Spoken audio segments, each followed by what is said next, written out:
Assalamualaikum warahmatullahi wabarakatuh. Bismillah, alhamdulillah, la haula wala quwwata illa billah.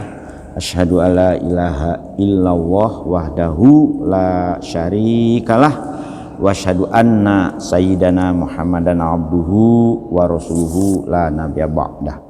Allahumma ya muqallibal qulub tsabbit qulubana ala dinik. Qulubana kafutuhil arifin wan nawwir qulubana bihidayatil. Alhamdulillah para ibu, para bapak, kita teruskan lagi nggih insyaallah ngantos panjang umur, ngantos khatam. Nah, mudah-mudahan dan mudah-mudahan kita selalu diparing sehat lahir, sehat batin, sehat pikiran. Ya, sing repot kan sehat pikiran.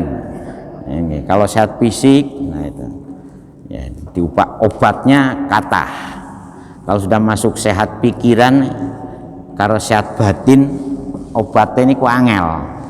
Apa malih sehat perasaan, angel obatnya. Dan penyakitnya awet, awet. Mudah-mudahan kita disehatkan.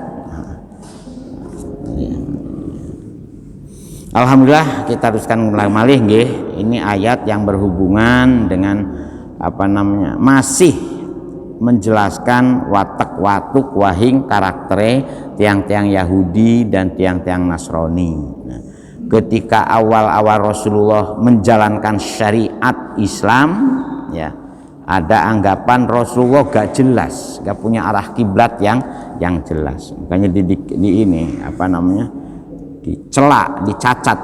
Nah, maka turunlah ayat walillahil masyriku wal maghribu fa ainama tuwallu fasamma wajhullah. Ini harus mantep Bu nggih.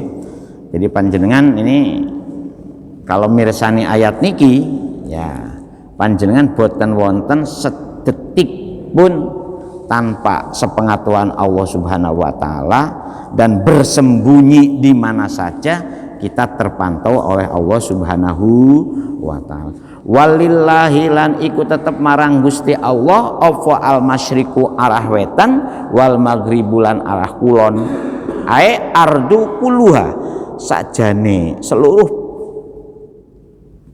bumi semuanya itu ya dipirsani oleh Gusti Allah, dimiliki oleh Gusti Allah. Panjenengan makanya pun ngantos duwe pikiran ngelawan nang Gusti Allah.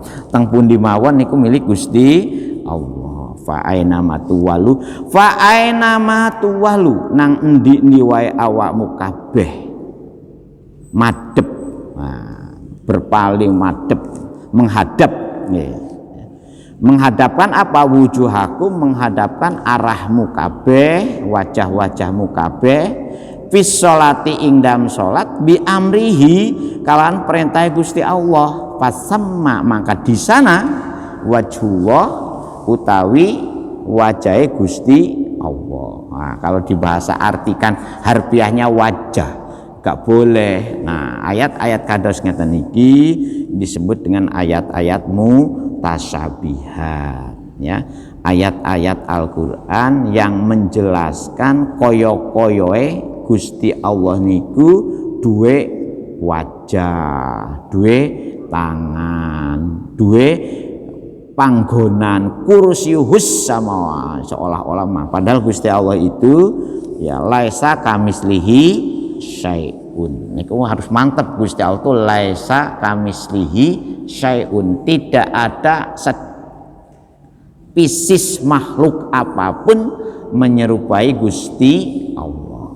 Nah, Gusti Allah itu bila kaunin wala launin, ora ono rupane, ora ono bentuke. Tak ning cedhek iku sing teka-teki ning cedhek. Kemana saja kamu berhadap, di mana saja kamu berada, di sana sebetulnya Gusti Allah selalu hadir. Nah ini memang fokusnya kiblatahu nalikane kita madhep marang kiblate Gusti Allah. Alatikang rodiyaha kang den ridani kalau Gusti Allah. Jadi menghadap kemana saja sholat kita, kalau memang itu perintah Gusti Allah, sebetulnya gak usah dipermasalahkan. Terus panjenengan ini kan ngomentari orang Islam tuh boleh ketika di dalam kendaraan sholatnya menghadap kemana saja. Makanya dalam Islam itu ada istilah yang pernah saya singgung juga, ada kondisi normal dan ada kondisi darurat. Kalau kondisi normal mengikuti prosedur normal, ya.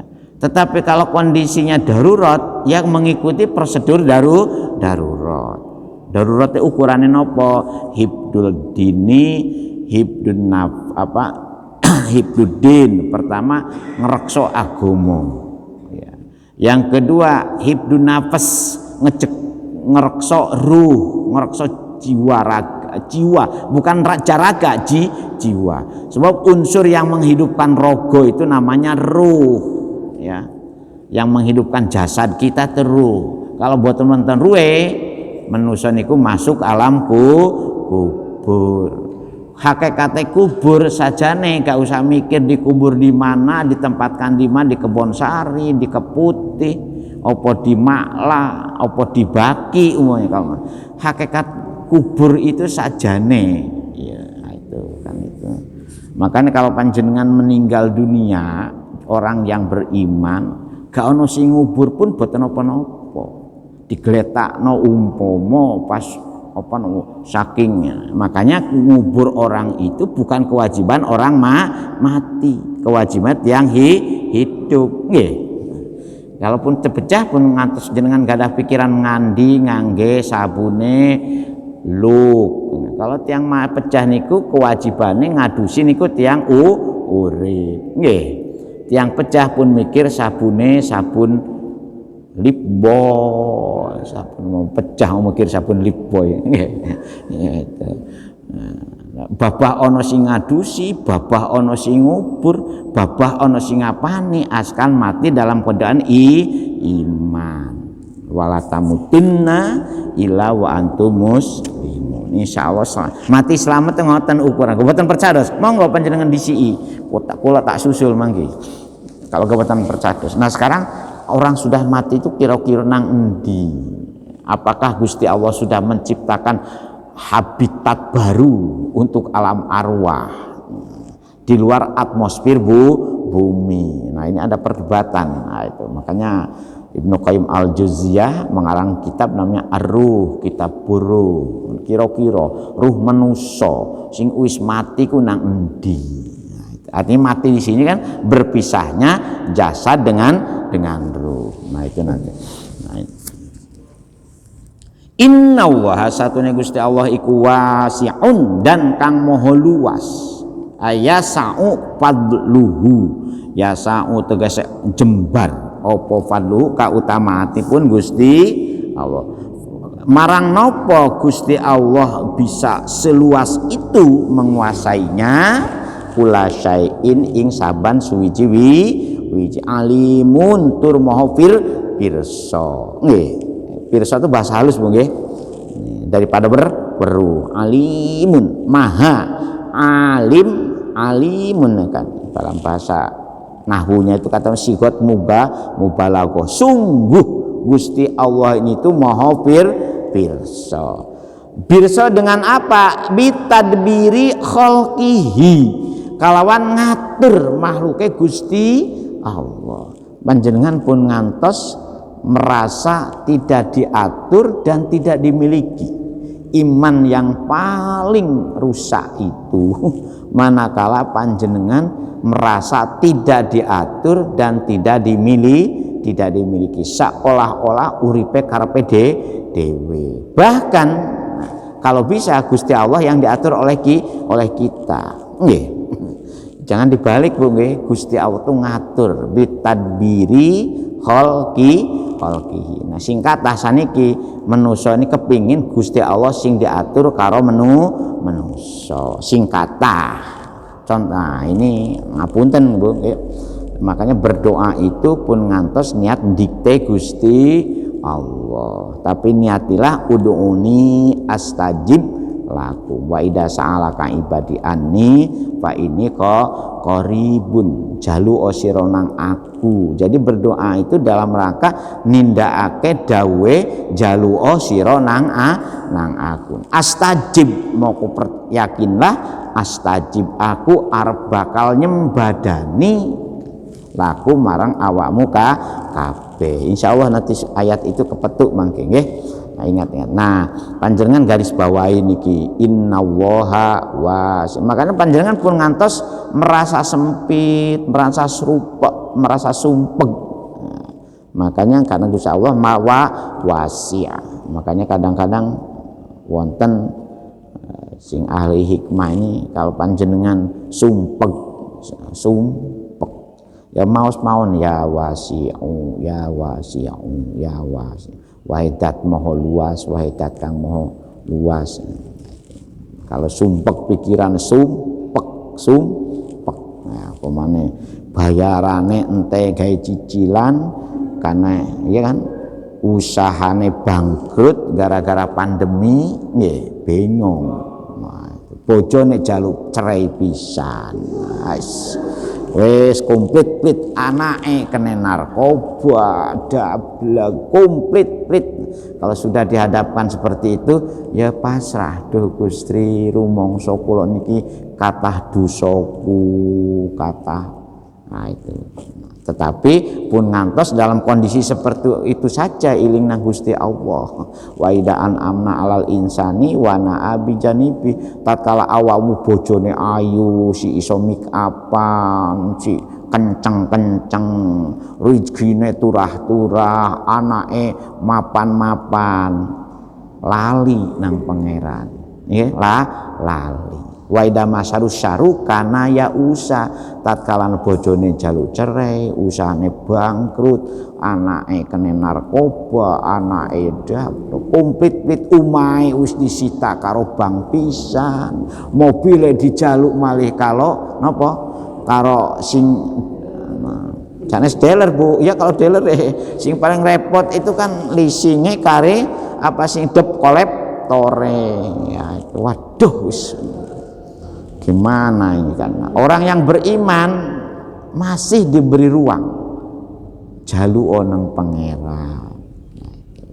Tapi orang yang tidak beriman langsung berdiri di atas jembatan, nah, langsung nyemplung sungai.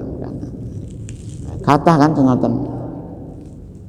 Nauzubillah min zalik. Ya, makanya pentingnya kita ini ya arep nyilih utang nang koncone tambah disembahne awakmu biyen aku ngutang ya gak tau dikei kok saiki awakmu melarat kok jeneng utang tambah dilokno pisan wis komplit. Nah biasanya Gusti cobilah mau wasi ya Rahman ya Rahim duh Gusti ing Maha duh Gusti ing Maha kasih sayang saiki kula niku rumangsa panjenengan sing Maha kuwasa kan. Tapi jangan halaku itu saja waktu awamu susah jaluk-jaluk. Nah, makanya dicontohkan zaman Nabi Musa ada yang namanya Qarun. Zaman Rasulullah Nabi Muhammad ada yang namanya Sa'labah kan. Itu padha Qarun awalnya yang ngoten satu kaya harta kaya macam Sa'labah juga ngoten. Nah itu pun ngantos panjenengan punya pikiran Gusti Allah boten ngurusi ya Gusti Allah sumerap. Nah, detik per detik napas kita itu Gusti Allah sumerap. Makanya panjenengan pun ngantos takut wah nanti manusia mau dipasang chip. Gusti Allah lebih dulu sudah masang chip di dalam diri kita. Setelah detik per detik Gusti Allah sumerap. Makanya ngapunten agomo sajane dalam rangka mengembalikan detik per detik napas kita itu iling Gusti Allah. Sajane ngoten agama yang paling inti itu di situ dulu. Wa qalu lan padha ngucap sapa si Bani Israil Yahudi lan Nasara wa qalu lan padha ngucap ya, biwawin nganggo wau artinya wau di sini wawu jiadah Ada kalau karena apa? Karena sudah beda ayat. Ada yang mengatakan waqalu, ada yang mengatakan qalu saja. Nah, siapa yang mengatakan di sini? Ya, al yahudu tegese orang-orang Yahudi, wa nasara dan orang-orang Nasrani, waman lan wong sinten mawon zaama kang nyono sapa siman. Nyono napa anal malaikata ing satune utawi malaikat iku banatullahi anak wedone Gusti Allah. Ada, makanya nanti di akhir ada surat namanya al-ikhlas, lam yalid walam yulad. Nyono apa? Ittakhoda podo gawe sapa Allah Gusti Allah waladan ing anak. Jadi Gusti Suma itu jadi ada tudingan Gusti Allah kan duwe anak wedok. Sapa anak Gusti Allah wedok itu? Yaitu para malaikat. Dijawab oleh Gusti Allah. Qala ta'ala subhanahu, maha suci sapa Gusti Allah. Ayat tanjihan tegese maha suci lau marang Gusti Allah anhu saling tuduhane Gusti Allah duwe anak. Ballahu ma fis sama. Gusti Allah itu gak hanya anak perempuan milike Gusti balla balik lahu marang Gusti Allah ma utawi napa mawon fis samawati ana ing dalem langit. Kenapa samawat? Karena langit itu ada 7 lapis. Sedangkan bumi dibeber sak lapis ya. Nah, sekarang sudah ada wisata keluar angkasa. Berapa tarif tiketnya Bu? 6,5 miliar. Kalau panjenengan punya uang 6,5 miliar kali 2 jadi 13 miliar, maka suami istri sekarang sudah bisa rekreasi ke ruang angkasa. Dan sudah dibuka beli tiketnya Bu, online. Nah, NASA sudah mempunyai pesawat ulang-alik untuk rekreasi ke ruang angkasa. Monggo panjenengan pirsani di Mbah Google. Nah, kulo ajenge jalan-jalan nang luar angkasa bemene petuk malaikat Israil ya, supaya request nanti matiku engko ya us anakku putuku wis padha mapan. Bekne. Eka betanangan itu. Dijawab oleh Gusti Allah ballahu ma fis samawati wal napa mawon ingkang wonten langit lan napa mawon ingkang wonten bumi ya milkan wa khalqan wa abidan. Nah itu semua ciptaanipun Gusti Allah, semua makhluknya Gusti Allah. Nah wa abidan dan semua kawalanipun Gusti Allah. Itu semuanya milik Gusti, termasuk jasad kita sendiri. Nah, makanya ulama-ulama tasawuf, nah, sholat itu sebagai upaya balikno jasad kita ini yang diutangi oleh Gusti Allah. Tangan ya milik Gusti Allah, makanya ojo disembrokno gawe ngaploki ya. Mulut milik Gusti Allah, ojo sampai digunakan untuk barang maksiat. Yang paling abad itu maksiat itu apa Bu? Yang dibasuh ketika wudhu itu. Organ wajib yang dibasuh ketika wudhu itu dah pintu-pintu durhaka. Pintu-pintu durhaka. Kalau gak percaya monggo, wong pintu durhaka itu ora saka ndi-ndi, saka awak dhewe kita masing-masing. Makanya ulama-ulama tasawuf sering membuat ungkapan wujuduka dan bun kabirun. Wah, anane jasadmu itu kalau salah meminijnya, salah mengimaminya, maka menjadi danbun kabirun, dosa besar. Sing gawe jino ya jasade, sing gawe ngrasani ya cangkeme, nggih. Sing delok wong muda ya matane, nggih. Saniki HP itu wong muda jenis apa mawon saged dibuka. Nauzubillah min pun sering-sering Bapak-bapak nggih buka HP padha mawon sanes di HP delok wong muda ya padha dosane, nggih.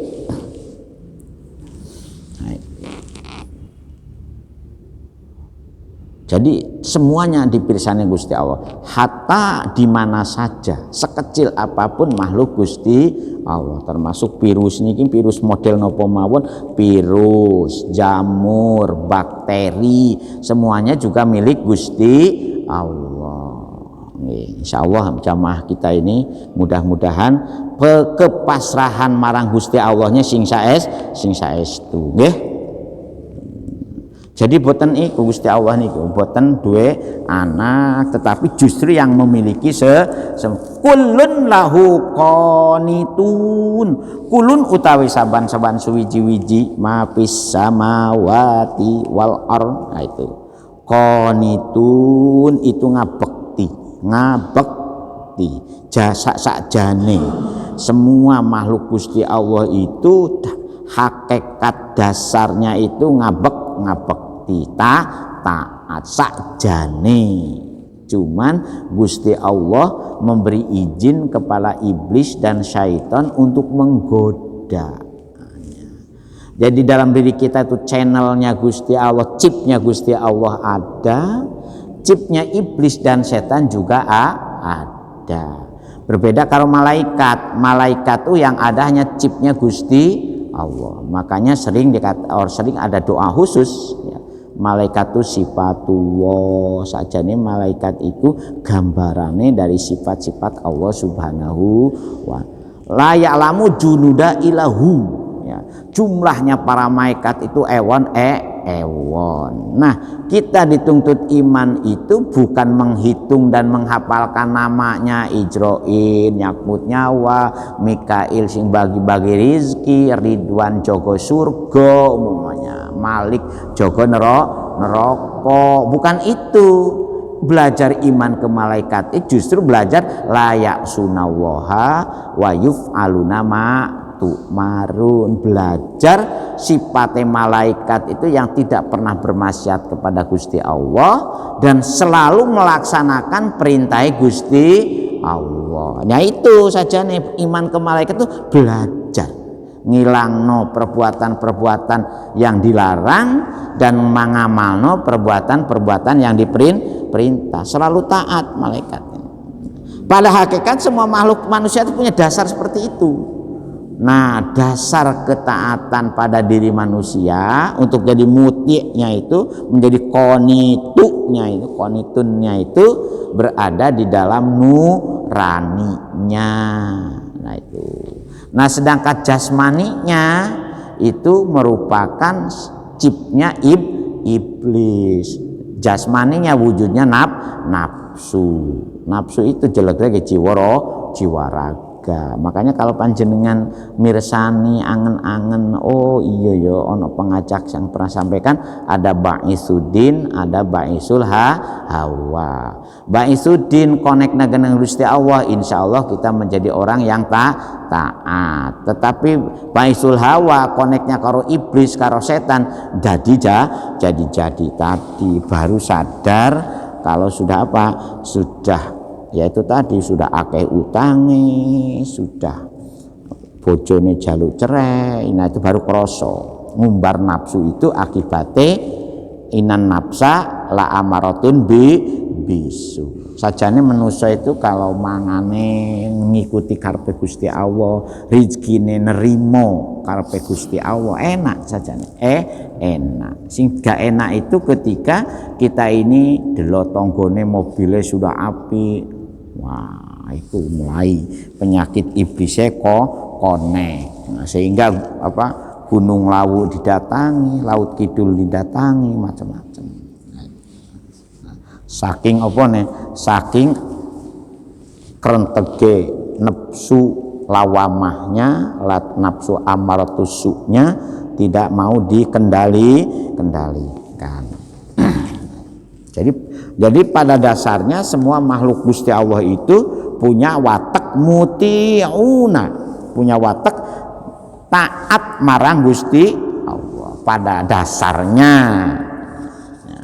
Kullun utawi sekabehane yaitu makhluk Gusti Allah ingkang wonten langit bumi segala isinya itu bima ya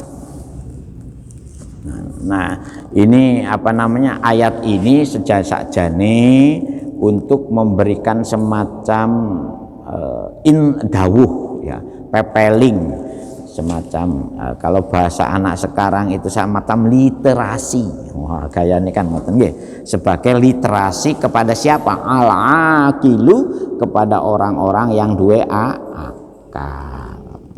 Jadi kalau kita punya, makanya akal ini sering dijadikan al-fariq bainal haq wal batil. Sakjane menuso dilengkapi akalnya itu dalam rangka bisa ini ngomandani antara kerentek nafsu yang baik dengan kerentek nafsu yang jelek sakjane. Tetapi kadang-kadang akal juga didominasi. Kalau didominasi oleh kerentek yang baik, maka bisa mendesain semua perbuatan kita itu jadi baik. Tetapi kalau akal ini dominasinya sudah terhasut oleh namanya hawa nafsu, maka akal itu mendesain sebagai sumber kerusakan. Cobi mawon itu yang ngoten criyose nggih. Badi'us samawati wal, Gusti Allah bukan hanya sekedar memiliki dan menciptakan semuanya. Badi'us samawati, badi itu ya nyiptakno mali sami, mung nyiptakno dengan keindahan. Jadi kalau panjenengan kemarin mendengarkan doanya Menteri Agama ketika doa 17 Agustusan, sinten sing mirengaken? Duh dat Kang Maha Indah yang menciptakan keindahan dengan sendirinya. Wah, kan nggih. Coba panjenengan ini padosi di Mbah Google doanya yang tidak jarang dibaca. Kenapa kok sama? Itu katok. Menurut ulama tasawuf itu kalau kita sudah katok tutup wis qad hilati adrikni ya Rasulullah, sudah seolah-olah tidak ada lagi jalan yang saya akan tempuh, akan saya lalui, akan saya tempuh. Oleh karena itu adrikni ya Rasulullah. Nah, kenapa Mbah Yai Romli itu tawasul dulu kepada Rasulullah ketika dihadapkan ke dalam kurupekan dan kunsum pekan? Nah, karena memang pintunya itu in kuntum tuhibbunallaha fattabi'uni. Mungkin ketika kita dihadapkan ke dalam kondisi pandemi seperti ini, kita lalai dengan contoh-contoh dari Rasulullah.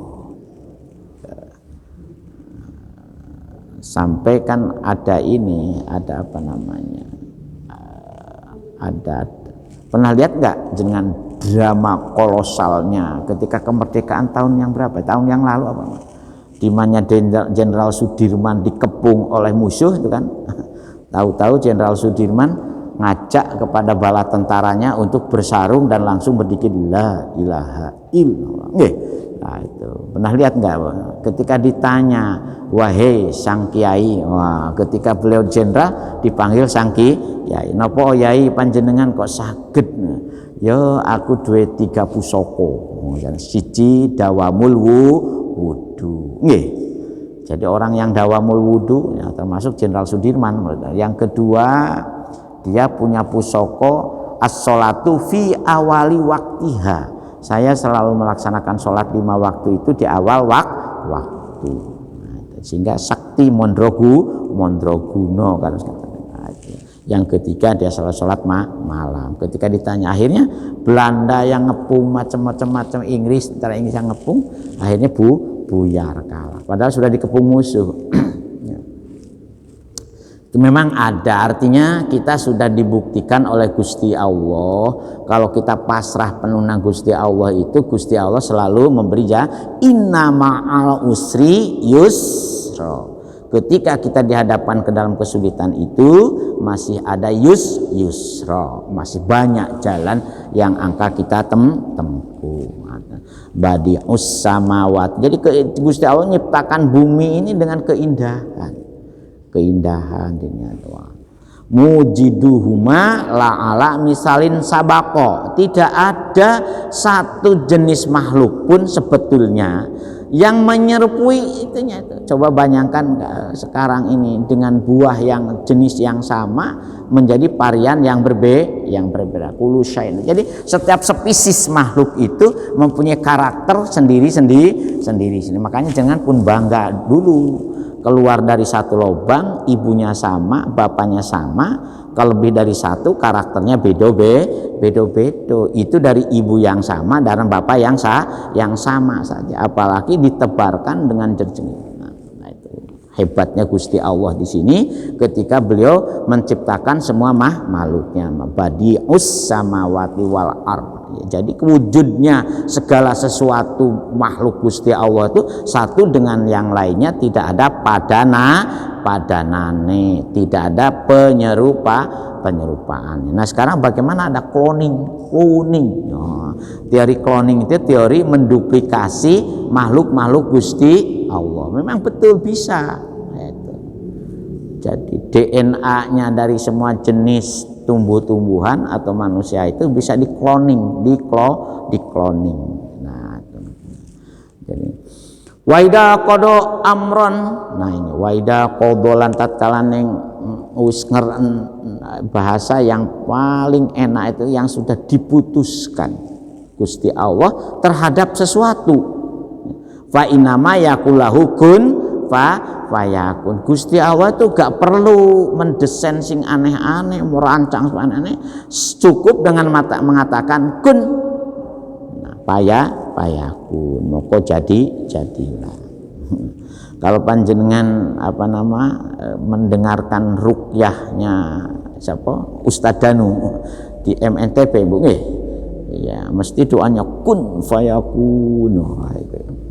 Siapa yang pernah lihat ada namanya Ustadz Danu yang biasa mendoakan orang-orang yang kena berbagai masalah sihir terutama. Jadi inilah maziyah atau keistimewaan pun ayat-ayat Allah Subhanahu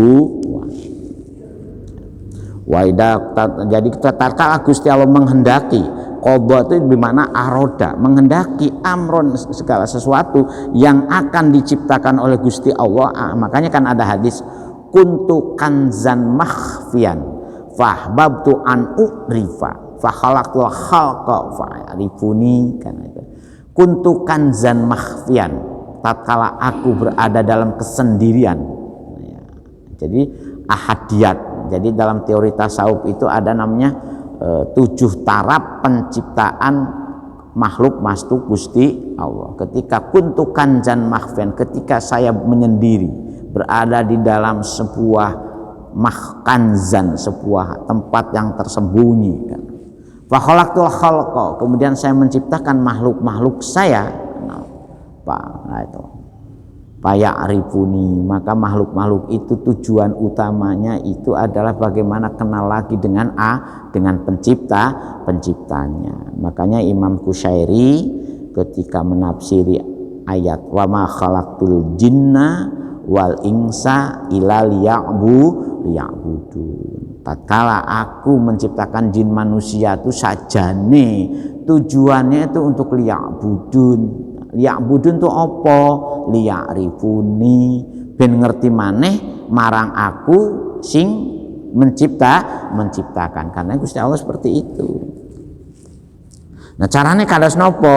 Ya ikhtiar dengan, makanya Al-Qur'an itu pelik sekali itu. Kalau sudah bagaimana kita kenal dengan Gusti Allah, makanya dalam ilmu Islam itu ya, ulama membedakan ada yang namanya syariat, ada yang namanya thariqah, ada yang namanya hakikat, ada yang namanya ma'rifat. Itu level derajat keilmuan yang mesti dicari di dalam masalah agama. Ya, syariat, amaliyah jasadiyah, thariqah, amaliyah ruhiyah, hakikat, amaliyah qalbiyah, makrifat, amaliyah siriyah, amal perbuatannya rasa rumangga itu. Nah itu kadang-kadang kalau kita bicara seperti itu dianggap nganeh-nganeh, padahal itu ada level-levelnya. Nah untuk bisa mencapai masuk ke dalam dunia thariqah, maka ya ada riyadhah. Kemudian para ulama membuat semacam resep-resep riyadhahnya itu ala Naksabandiyah, ala Qadiriyah, ala macam-macam. Tujuannya apa? Ilahi anta maksudi waridoka matlubi. Ilahi duh panjenengan Gusti, anta maksudi, panjenengan itu adalah tempat tujuan yang saya ingin capai. Waridoka matlubi, dan panjenengan selalu ridho dengan apa yang saya inginkan, yang saya itu. Pun ngantos kita ini di luar ridho Allah Subhanahu wa Ta'ala. Makanya sampai-sampai Rabi'atul Adawiyah seorang waliullah wanita. Jadi jangan dikira wanita pun tidak mencapai derajat wali. Jadi panjenengan pun ngantos sing jenenge wali-wali itu hanya orang laki-laki. Perempuan pun kathah, Bu. Nah, ketika Rabi'atul Adawiyah menduduki posisi derajatnya pada kekasih Gusti Allah, dia hanya mengatakan, Gusti, kula rela masuk neraka asal ridho panjenengan daripada kula masuk surga gara-gara marah panjenengan.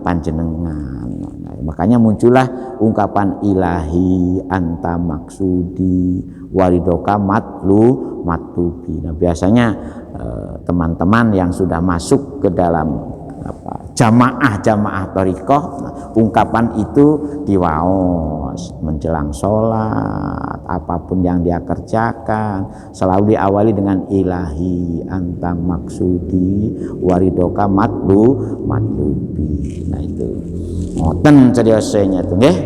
Nah dalam karena apa? Ya karena kehendak Gusti Allah itu fa innama satunggu Gusti Allah ya, pestine itu nah, ini istilahnya itu lil hasr ya.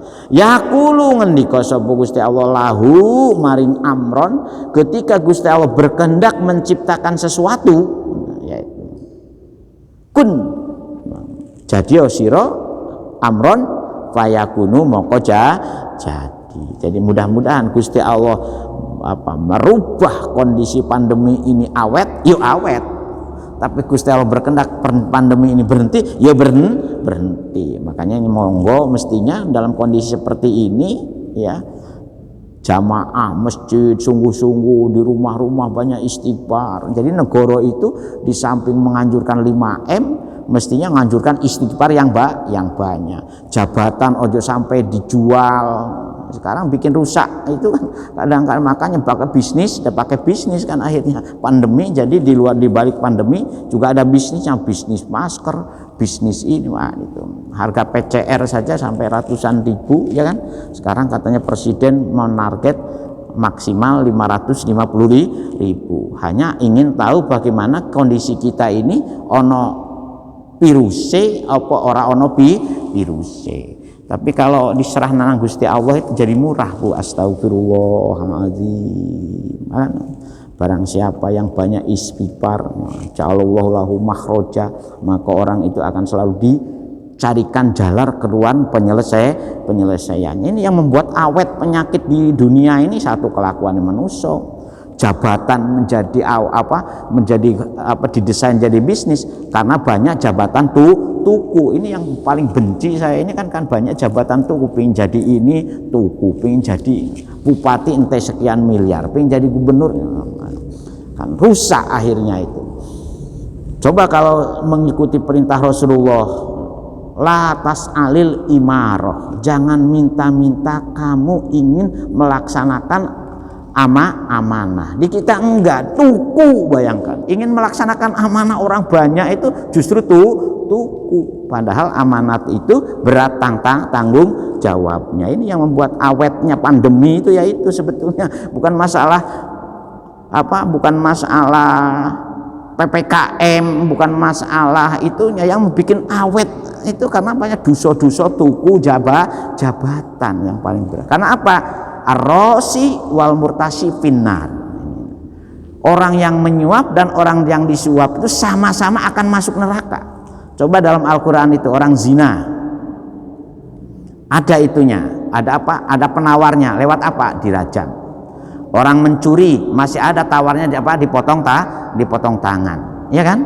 Orang membunuh ada penawarnya dengan dikisos. Tapi Rasul mengatakan ar-rashi wal murtashi finnar. Orang yang suap menyuap itu sudah menjadi neraka.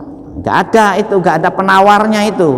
Ya itu. Oleh karena itu ini yang membuat pandemi ini berkelanjutan terus-terusan. Nah, itu.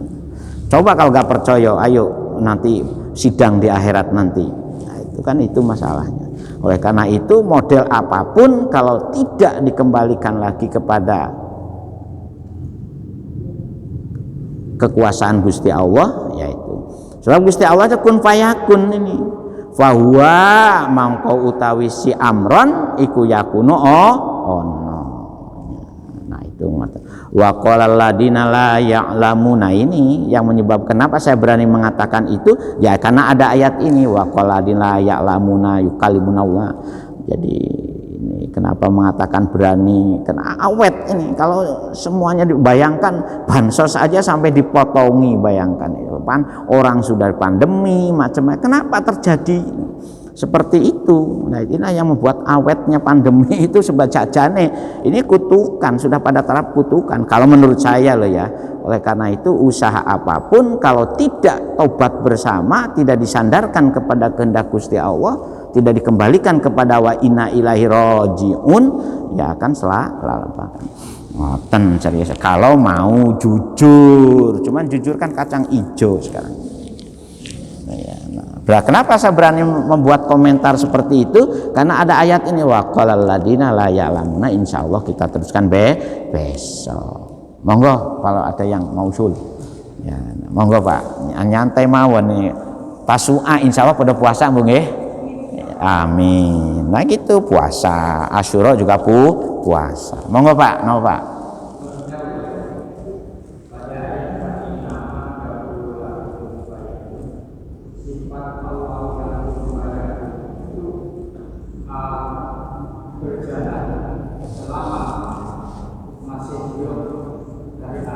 Betul.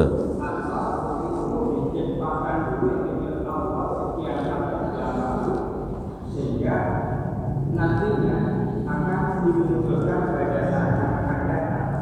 Contoh saja, virus corona itu diciptakan sekian abad yang lalu atau melihat kondisi masyarakat karena banyak yang tidak bertahan. Nah.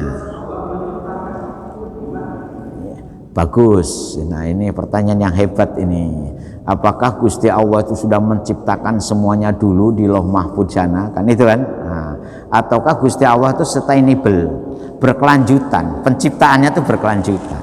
Nah, sebetulnya dalam konsep kenapa ada rukun iman, qada dan qadar, khairihi wa syarihi minallahi ta'ala.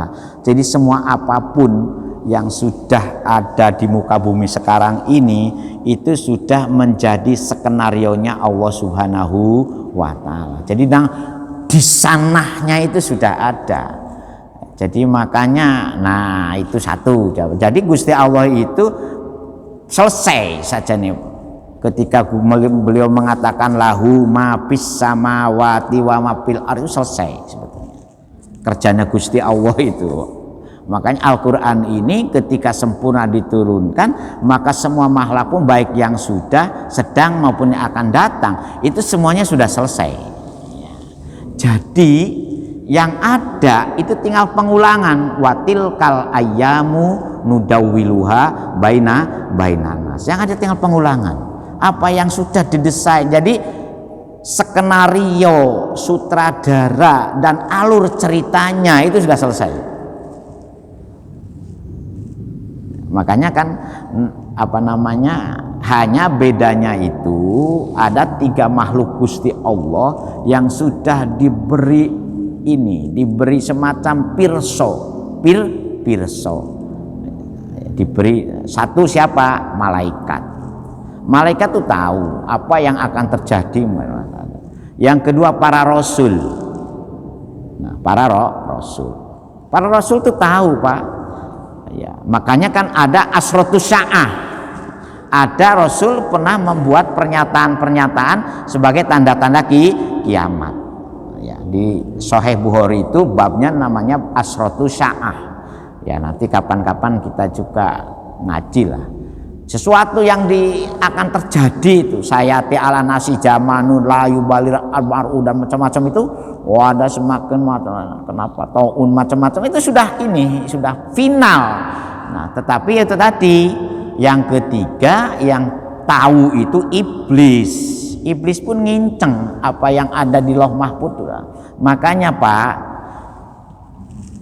para ulama sing ahli mukasyafah, ada pernah dengar Pak enggak ahli mukasyafah yang bisa mengatakan sesuatu yang belum terjadi, atau para dukun yang ahli paranormal. Sebetulnya normal itu bukan sesuatu yang aneh ya. Karena apa? Karena skenarionya itu sudah terdesain. Jadi jangan berikutnya punya Gusti Allah tadbir dan tarbiyah, didik ngeramut. Nah, setelah semuanya itu tercipta, maka didik dan ngeramut. Nah, memang secara rahasia untuk diperlihatkan kepada manusia khususnya itu secara bertahap. Makanya ada ayat sanurihim ayatina fil afaqi wa fi anfusihim hatta yatabayana anahul haq. Kita aja sebetulnya Pak yang merasa seolah-olah ini baru, ini ada varian baru. Itu jangan dianggap aneh. Gusti Allah tidak ada varian baru, tidak ada varian lama, karena semuanya sudah menjadi bagian dari muhitnya Allah Subhanahu wa Ta'ala. Kan sifat Allah itu ada yang namanya muhit, maha meliputi. Ngoten nggih. Oleh karena itu mari kita sama-sama kembalikan lagi kepada Gusti Allah. Dan bagi Gusti Allah bukan sesuatu yang aneh, syari'ul, sesuatu yang sangat-sangat hisab kan itu kan. Ada ayat syari'ul hisab. Kalau kita kembalikan wa ilahil masir, selesai Pak, insya Allah. Makanya ketika ada orang meninggal dunia, jangan hanya innalillahi wa inna ilaihi, hanya pemberitahuan orang meninggal hayati, betul itu innalillahi, semuanya itu dari Gusti Allah, milik Gusti Allah, sing menciptakan Gusti Allah, sing ngeramut Gusti Allah, wa inna ilaihi rajiun, dan mari semuanya dikembalikan lagi pada Gusti Allah. Nah, sementara itu dulu ya, Al-Fatihah.